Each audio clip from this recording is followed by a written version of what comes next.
தாம்பரம் பேருந்து நிலையத்தில் விதிகளை மீறி இருசக்கர வாகனம் ஓட்டி வந்த வாலிபரை போலீசார் தட்டி கேட்டதால் போலீசாருக்கும் வாலிபருக்கும் இடையே தள்ளுமுள்ளி ஏற்பட்டது. தாம்பரத்தில் மின்சார ரயில் சேவை இயங்காத காரணத்தினால் தாம்பரம் பேருந்து நிலையத்தில் மக்கள் கூட்டம் அதிகமாக காணப்பட்டது. 50க்கும் மேற்பட்ட போலீசார் போக்குவரத்தை சரி செய்யும் பணியில் ஈடுபட்டிருந்த நிலையில் பேருந்து நிலையம் அருகிலுள்ள உணவகத்தில் உணவு சாப்பிடுவதற்காக ஒரு இளைஞர் இருசக்கர வாகனத்தில் வந்துள்ளார். அப்போது சாலை விதியை மீறி சாலையின் எதிர் திசையில் வாகனத்தை ஓட்டியபடி வந்துள்ளார்.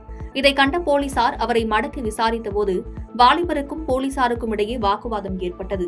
இதில் ஆத்திரமடைந்த போலீசார் அந்த இளைஞரை வலுக்கட்டாயமாக இழுத்து சென்றதால் பரபரப்பு ஏற்பட்டது. பாதகம் செய்பவரை கண்டால் நாம் பயங்கொள்ளலாகாது பாப்பா, மோதி மிதித்து விடு பாப்பா, அவர் முகத்தில் உமிழ்ந்து விடு பாப்பா. அண்மை செய்திகளை உடனுக்குடன் தெரிந்து கொள்ள இணைந்திருங்கள் இயம்நாடு தொலைக்காட்சியுடன்.